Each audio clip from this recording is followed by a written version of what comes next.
vous recommande la boutique La Londoloise chez Judith Londolé. Si vous voulez être classe, chic, être habillé, être admiré. Parole de Mopao Mokonzi.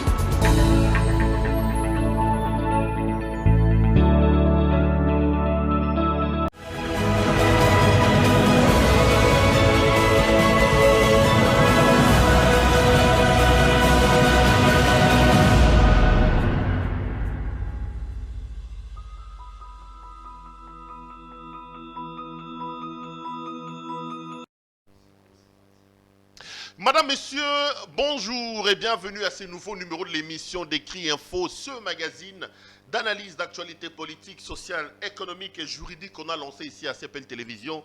Des questions importantes sont mises sur la table et nous tentons de leur donner un sens, une forme et selon nous. C'est d'ailleurs pour ça que nous disons chaque jour qui passe que le Décrit Info est tout simplement le tempo de l'actu. Selon notre feeling, ça veut dire notre manière à nous de ressentir les choses, notre manière à nous de les voir et notre manière à nous de les exprimer. Je suis heureux de vous retrouver pour ce nouveau numéro de cette émission où nous allons donner notre point de vue. Dans le cadre de cette émission, notre point de vue, nous le donnons parce que le Décrit Info est un magazine éditorial. L'éditorial est un genre journalistique dans lequel le journaliste ou sa rédaction monte au créneau pour prendre position. Le journaliste peut donner son point de vue. Le journaliste peut donner son idée, sa manière à lui de voir les choses dans sa société. Ça existe. Le journalisme autorise ça. Le journalisme autorise ça. Donc je suis heureux de vous retrouver dans le cadre de cette émission. Je tenais donc à vous dire merci pour la confiance que vous n'arrêtez de nous témoigner. Je tenais également à vous dire merci pour vos messages, vos nombreux messages, vos remarques et vos critiques. C'est des choses qui nous permettent d'avancer. C'est des choses qui nous permettent d'améliorer le travail que nous sommes en train de vous faire.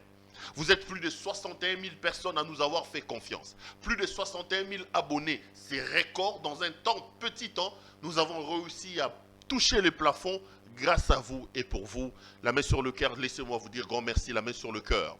Je voudrais également en profiter pour vous demander de faire pareil pour vos amis, vos proches, vos familles. Invitez vos amis, vos proches à pouvoir s'abonner sur la chaîne de télévision YouTube CPL Tizi s'ils veulent s'informer utilement, s'ils veulent avoir une information inodore, incolore et tout ce que vous voulez. Je suis donc heureux de vous retrouver dans le cadre de cette émission et je remercie également nos partenaires, la boutique La Londoloise de Madame Judith Londolé Betoko. Avec sa boutique La Londoloise, vous êtes un homme, j'ai toujours dit, l'habillement homme n'a qu'une seule adresse, chaussures, chemises, vestes et cravates, tout ce qui concerne l'habillement homme, vous voulez vous habiller, appelez Judith Londolé Betoko. D'ailleurs, la chemise façonnable dans laquelle je suis noyé ce soir, c'est aussi notre partenaire Judith Londolé Betoko avec sa Londoloise qui donc m'ont habillé. Merci à vous Judith Londolé. Vous êtes aussi un opérateur économique. Vous avez des produits que vous voulez faire connaître. N'hésitez pas les amis. On peut s'entraider dans ce sens-là. Appelez-nous au numéro que vous avez vu au bas de votre petit écran. Nous, on se fera le réel plaisir de pouvoir vous contacter, qu'on discute et qu'on signe un partenariat gagnant-gagnant pour permettre à ce que nous fassions le marketing de vos produits, la vulgarisation de vos messages et que de l'autre côté, que ça vous permette de booster justement vos activités. Les amis, vous avez vu mon thème. Je veux aujourd'hui ergoter autour de la supposée rencontre, oui ou non, entre Martin Fayulu Madidi et Joseph Kabila. Je parlerai de cette information qui est sortie dans les réseaux sociaux, que certains médias ont confirmé. Moi aussi, à mon côté, je vérifiais. Kabila a-t-il rencontré Martin Fayulu et Mozito, oui ou non? Restez patient, vous aurez le point de vue de Claude Perrault-Louara. Si oui, qu'est-ce qu'ils se sont-ils dit? Sinon, qu'est-ce qu'il faut attendre? Je parlerai de ça. Et je donnerai mon point de vue, comme il en est de coutume. J'ouvrirai mon micro, mon téléphone, pour poursuivre les débats dans le couloir, comme on a toujours l'habitude de les dire. On peut donc s'appeler après cette émission pour discuter, pour ouvrir le champ, pour ouvrir les débats. Mais vous connaissez les principes, les amis. Le principe est que nous ne commençons pas cette émission, les amis, sans pour autant réserver les premières minutes à la situation sécuritaire dans l'Est de la République démocratique du Congo. Nous ne commençons pas cette émission sans laisser les premières minutes à la situation dans notre pays. Pour moi, c'est une manière non seulement d'exprimer ma solidarité à nos compatriotes de l'Est, de leur témoigner mon amour et mon attachement, mais c'est aussi une manière de dire à l'opinion bandeko totele mamakamwe kolegana est eza makambo ya mboka na biso. On ne peut donc pas accepter d'être un peuple, considérer que nous sommes une nation et que nous puissions être insensibles à ce qui se passe dans une grande partie de notre pays. J'en avais marre, les amis, d'assister impunément. J'en avais marre de ces silences coupables et complices de beaucoup d'entre nous qui voient la situation sécuritaire dans l'Est de la République se dégrader, mais qui restent taiseux et silencieux. Non. Je me suis dit, Perrault, tu es journaliste, oui. Ton outil de travail, c'est ton micro, c'est ta caméra. Si par cette micro, si par cette caméra, je peux hausser la voix, une personne, 2, 3, 4, 5 personnes peuvent entendre ma voix comme lanceur d'alerte, j'aurais fait mon travail et j'aurais contribué à ramener la paix et la sécurité dans mon pays. Les amis, on tue chez nous, on viole chez nous, on massacre ici chez nous. Et je suis heureux de constater que pour une fois dans ce pays, l'État au niveau le plus élevé s'est arrêté avec cette histoire d'état de siège. Le président a effectivement lancé l'état de siège. Je voudrais d'ailleurs lui exprimer mes remerciements ici et exprimer ma solidarité, mon soutien total à l'état de siège lancé par son Excellence, Monsieur le Président de la République. Je voudrais exprimer ma solidarité, ma compassion et mon soutien à nos vaillants FARDC, les forces armées de la République démocratique du Congo, ces hommes et ces femmes qui, au prix de leur vie, sont capables d'aller jusqu'au bout pour protéger la mère patrie. Ils donnent de leur sang pour que nous soyons en paix. Ils donnent de leur sang pour que nous soyons en paix. Chapeau bas à vous, Mampinga et Ekolo. Police nationale congolaise, alors qu'ils ne sont pas bien payés, ils ne sont pas bien équipés, mais ils font un travail remarquable avec le peu, non, avec le rien que l'État congolais met à leur disposition. Nous leur devons beaucoup. Que Dieu assiste nos forces armées, que Dieu accompagne nos forces armées, que Dieu leur donne la force de vaincre cet ennemi qui nous tue impunément, qui nous tue au nez et à la barbe de la communauté internationale et même de la communauté nationale. Que le Seigneur nous aide à vaincre cette guerre injuste qu'on nous impose. Mais par-dessus tout, je voulais aussi dire un mot par rapport au séjour du président dans l'Est.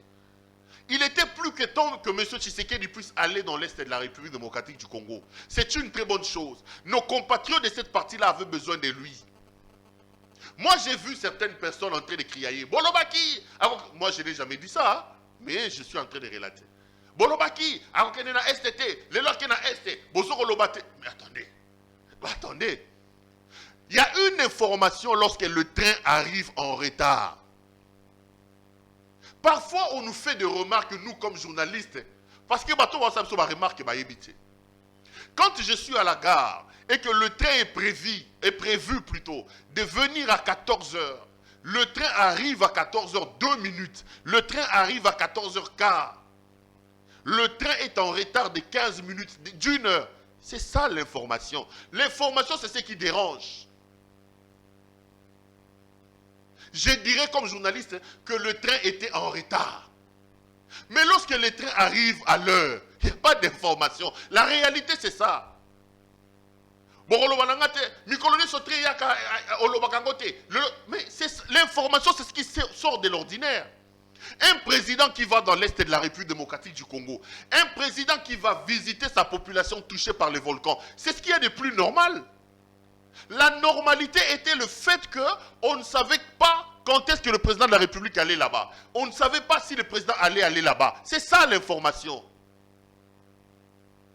Et les journalistes vous diront qu'il y a toujours quelque chose qu'on dit.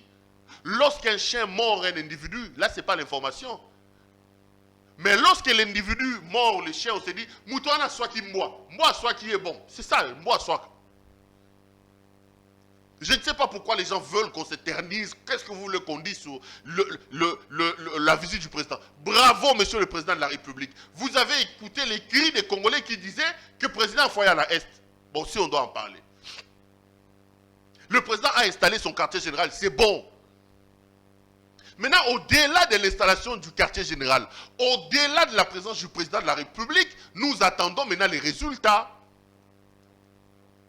Je me souviendrai toujours qu'une fois Kabila a dormi à Beni, la même nuit on a tué les gens là-bas. C'est d'ailleurs pour ça que moi je n'exigeais pas à M. Tshisekedi d'aller dans l'Est de la République. Moi j'exige que M. Tshisekedi nous apporte des solutions par rapport à la situation sécuritaire. S'il peut nous amener des solutions à partir de sa maison ici à l'Union africaine, pas de problème. Si à partir de sa résidence de Lantsele, M. Tshisekedi peut résoudre le problème de la situation sécuritaire dans l'Est, pas de problème. Qu'il soit dans l'Est de la République ou qu'il soit ailleurs, si le président, comme commandant suprême des FARDC, peut mettre en place des mécanismes pour que la paix revienne définitivement dans l'Est de la République, on lui dira bravo.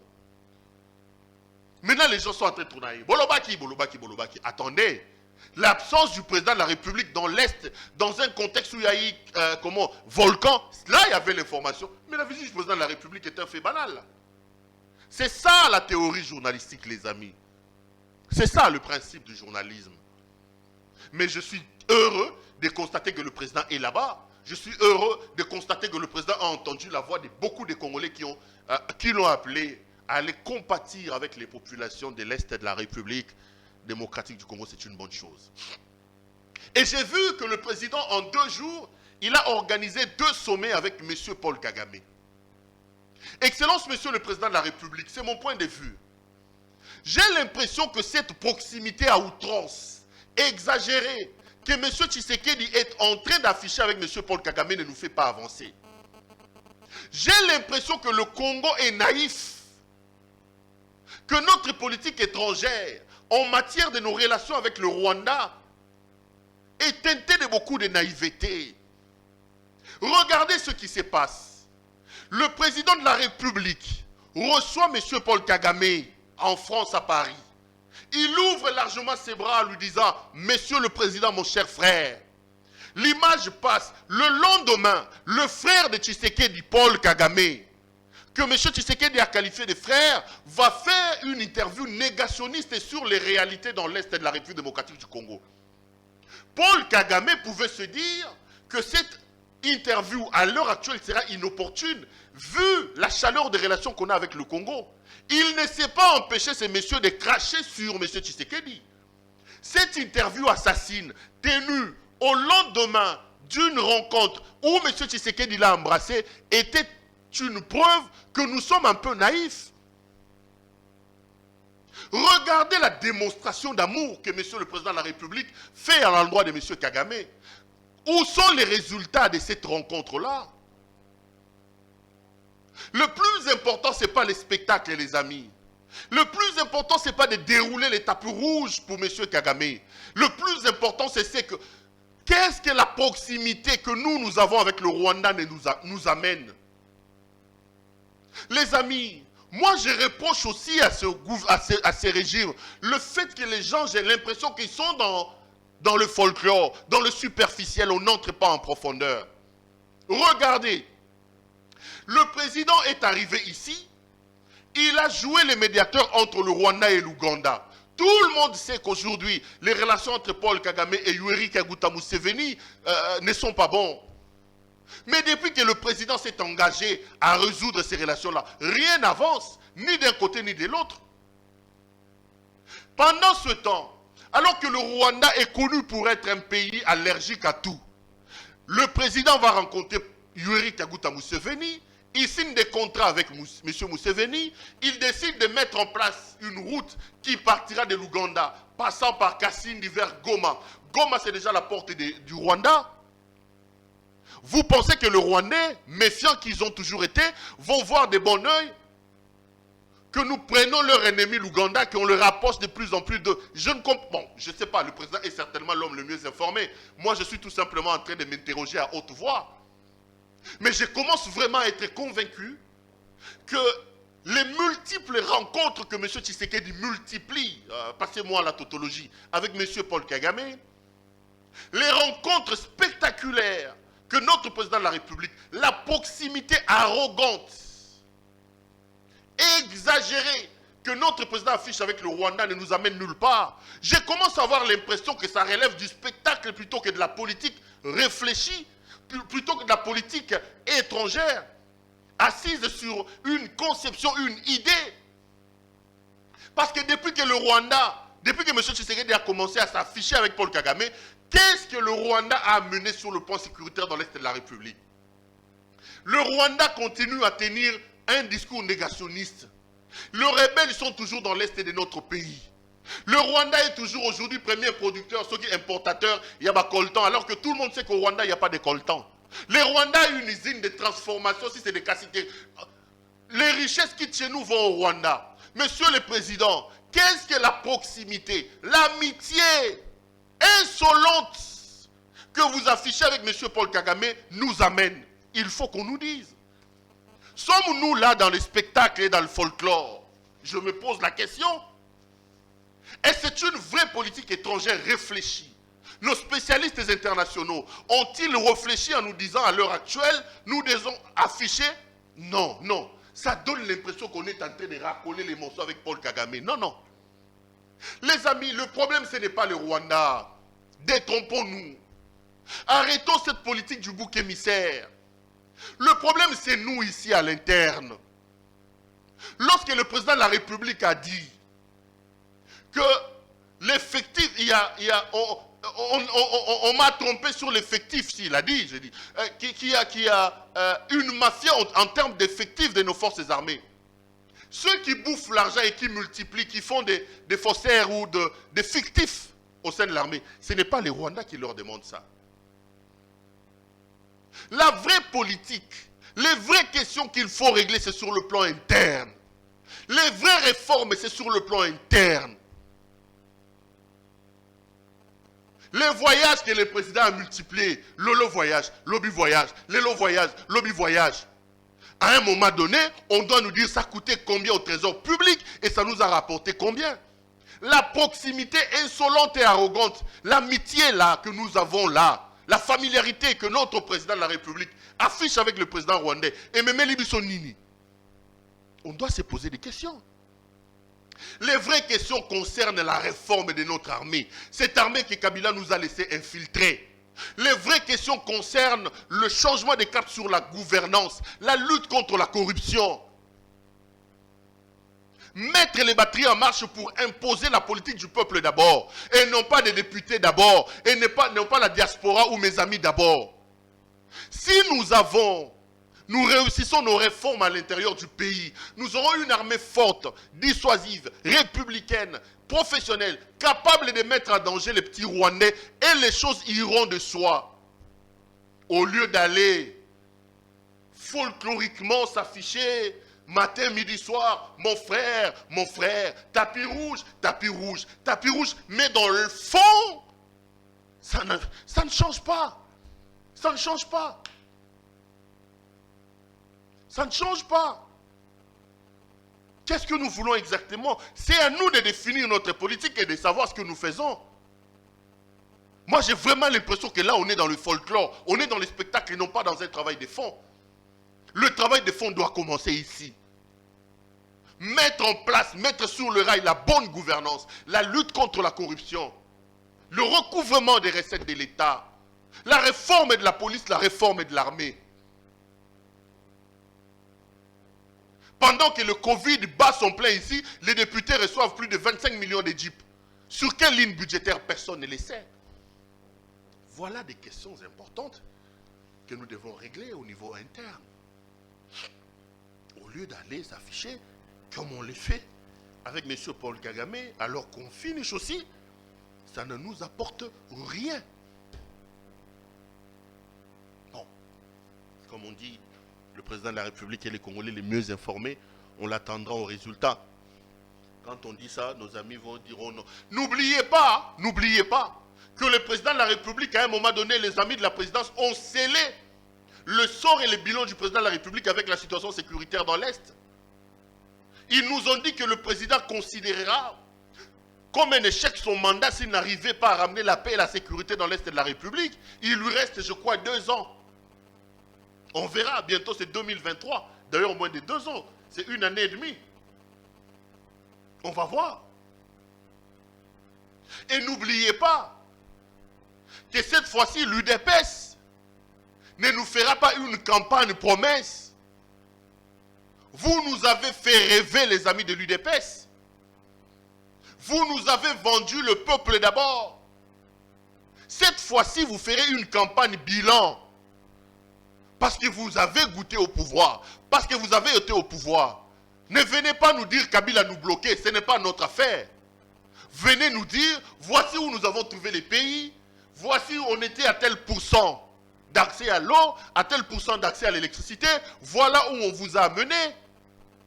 Les Congolais vous attendent sur ces questions-là existentielles, des questions importantes qui engagent à leur vie, à leur avenir. Pas d'explication, les amis. 2023, c'est dans moins de 2 ans. On verra. Vous avez vu mon thème, les amis. Je voulais qu'on parle un peu de cette rencontre entre Martin Fayulu et M. Kabila. J'ai lu dans les réseaux sociaux que Martin Fayulu devait rencontrer M. Kabila. J'ai vu M. Devos Kitoko, secrétaire général, décider de démentir cette information-là. J'ai vu certains médias confirmer, il y a même un média en ligne qui a donné la plaque de la Jeep dans laquelle Fayulu et Mozito sont montés pour aller rencontrer M. Kabila. Mais de mes informations, j'ai vérifié cette information-là, jusqu'à l'heure où je vous parle, Claude Perrault-Louara peut vous confirmer que M. Martin Fayulu n'a pas rencontré Joseph Kabila. Non, il s'agit d'une rumeur. J'ai tenté de gratter à gauche et à droite, j'ai fait de l'investigation, et il ressort de mes investigations, je ne suis pas un saint, mais jusque-là, de mes investigations, j'établis que M. Martin Fayulu, Madidi et Mozito n'ont pas rencontré Joseph Kabila. Mais cela ne veut pas dire que les efforts sont en train d'être fournis de part et d'autre. Il est clairement établi qu'à l'heure où nous parlons, les débuts des travaux pour jeter les ponts ont commencé. Il y a les ponts qui s'est créé, qui s'est construit entre d'un côté Vital Kamerhe et Moïse Katumbi avec Joseph Kabila. D'ailleurs, certains commencent déjà à appeler ça les trio K. Kabila, Katumbi, Kamerhe. De l'autre côté, des négociations ou des avancées sont également observées du côté de Kabila et de M. Martin Fayulu Madidi. Je dirais 2-3 choses. D'abord, par rapport à M. Fayulu, Fayulu veut être l'héritier de M. Etienne Tshisekedi Wamulumba. Le péché de M. Fayulu, c'est son extrémisme. Les amis, si Fayulu ne change pas la donne, si Fayulu ne met pas de l'eau dans son vin, M. Fayulu aura du mal à accéder un jour au pouvoir. Nous étions ici 37 ans durant, ou 37 ans durant, avec M. Tshisekedi. Toute l'aura qu'avait Tshisekedi, tous les succès qu'avait Tshisekedi. Tshisekedi n'a jamais exercé le pouvoir pendant un long moment, parce qu'il y avait de l'extrémisme. Aujourd'hui, la politique est aussi basée sur du réalisme politique. M. Fayulu doit faire un effort pour de plus en plus quitter l'extrémisme. La vérité ne se trouve pas dans l'extrême extrême droite. La vérité ne se trouve pas dans l'extrême gauche. Des fois, il faut prendre la thèse et l'antithèse au fin de créer sa propre idée. Fayulu est trop extrémiste. C'est ça le danger. Il ne rassure pas ses partenaires internationaux à cause de son extrémisme. Et sur le plan local également, il ne rassure pas. Et son discours violent à l'endroit de certains partenaires joue également contre lui. La politique est dynamique. Il va falloir trouver un discours policé. Ces discours durs, populistes, passent aux yeux de l'opinion d'une certaine catégorie de personnes. Mais les discours durs, populistes, n'amènent rarement au pouvoir. Le discours dur, l'extrémisme, le populisme entretiennent l'illusion de la popularité. mais ne conduit jamais. Ce n'est jamais un chemin qui amène vers le succès, vers le pouvoir. Fayoulou a un travail personnel qu'il doit faire. Mais par rapport au pont, les amis, je l'avais dit ici, que nous sommes en train d'aller vers une union sacrée contre M. Tshisekedi. Et le président de la République comme acteur politique l'aura voulu. J'ai dit ici, ne vous étonnez pas, vous allez voir que par souci, par l'énergie du dépit, les compagnons des fortunes, les gens qui se détestent, qui étaient aux extrémités, ils vont se rendre compte que non, pour nos intérêts, la politique c'est un monde d'intérêts, nous devons coaliser contre M. Tshisekedi. À l'heure actuelle, le président n'est pas aidé par son entourage et par les siens. Le président se sépare de tous ses alliés.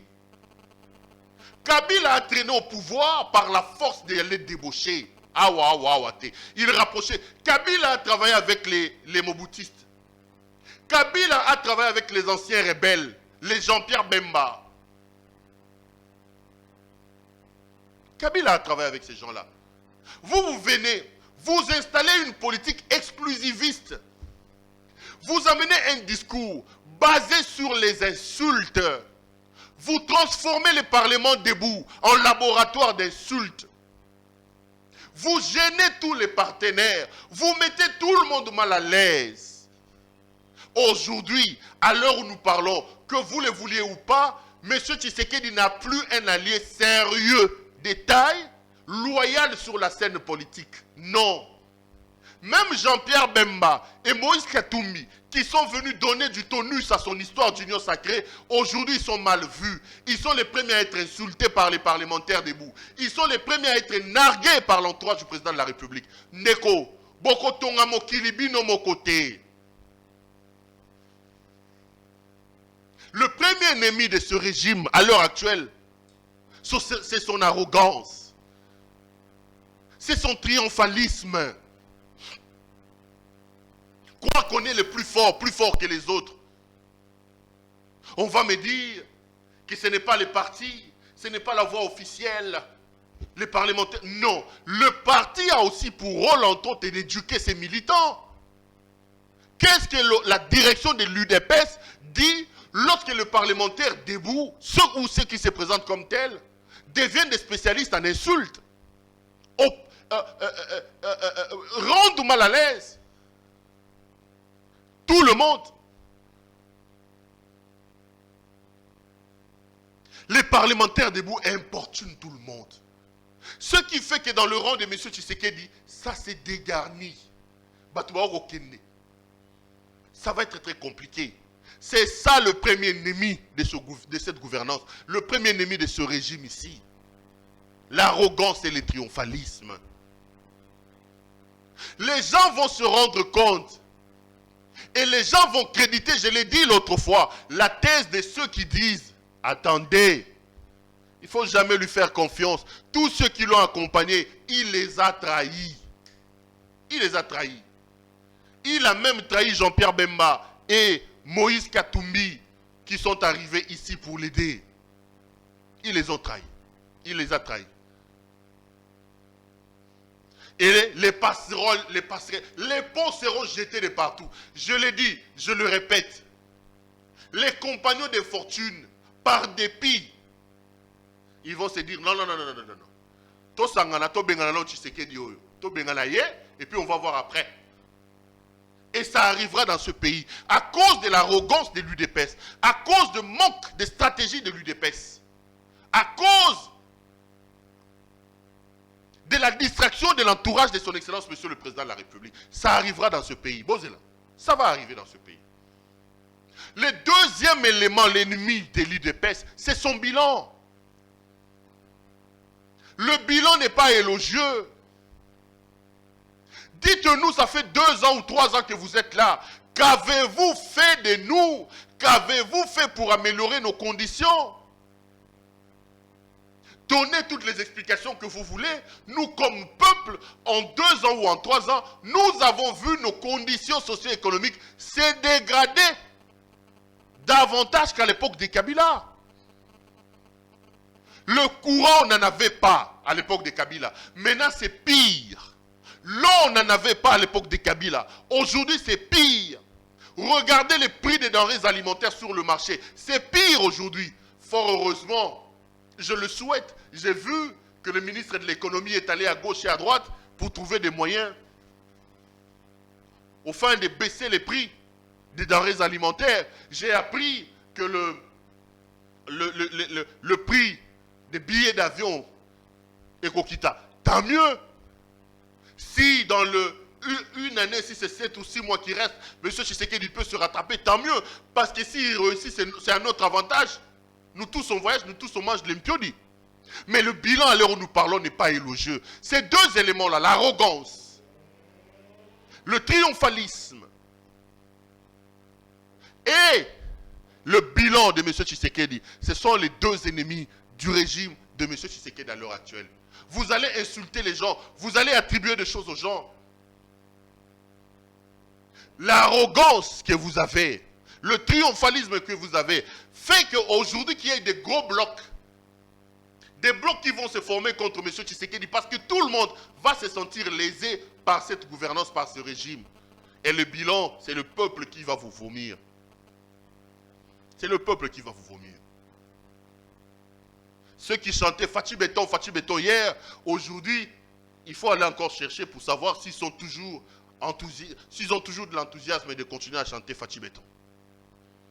Parce que leur situation socio-économique s'est encore dégradée davantage depuis que son Excellence Félix Antoine Tshisekedi est au pouvoir. Voilà ce que j'avais à vous dire aujourd'hui, ce que je voulais partager avec vous aujourd'hui, les amis. J'ai été heureux de vous présenter cette émission. Retrouvons-nous lors d'un prochain numéro. Portez-vous bien et restez branchés sur nos programmes. Bonsoir chez vous.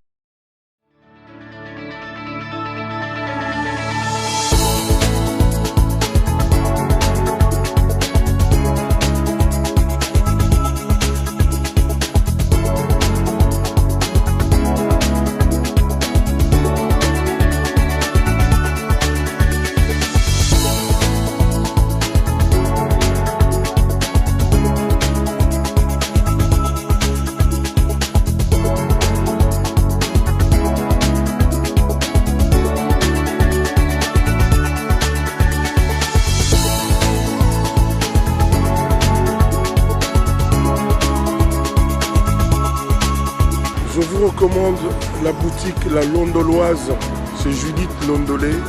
Si vous voulez être classe, chic, être habillé, être admiré. Parole de Mopao Mokonzi.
Bukonzi, yanzambo ilika kate.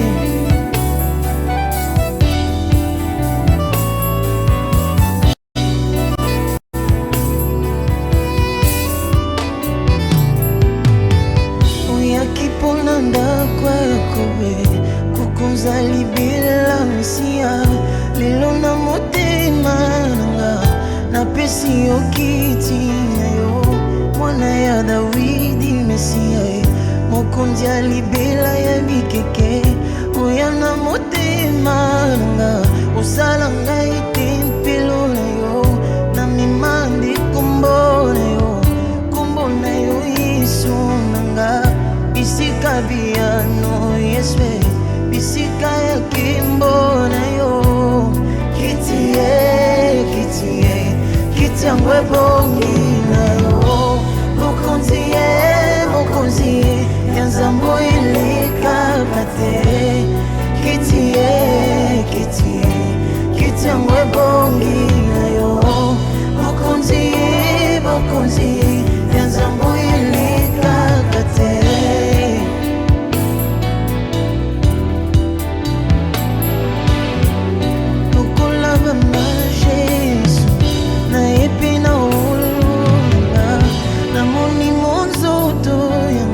Italisi monene na yo, italisi bonzambe na yo, italisi bonkumu na yo. Keseni na bankumu ya mokili ye. Uya na yo yango ya libela ye. Na yango kiti yangwe bongi na yo. Bokonzi Zambo elekakate kiti yangwe bongi na yo mokonzi yanzambo elekakate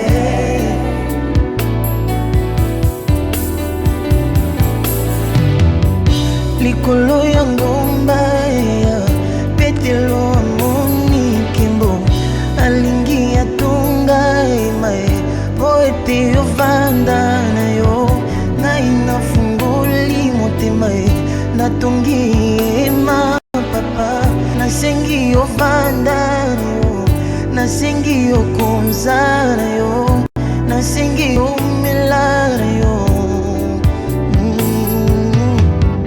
yango na mipesi na yo yo liziba ngolu nyonso olopi palata yo nakelela lisusu ninye ya motu ya konza na yo ya motu ya vanda na yo ya motu ya omela na yo na yango kiti na yo ebongi na yo bokonzi yanzambo eleka kiti na yo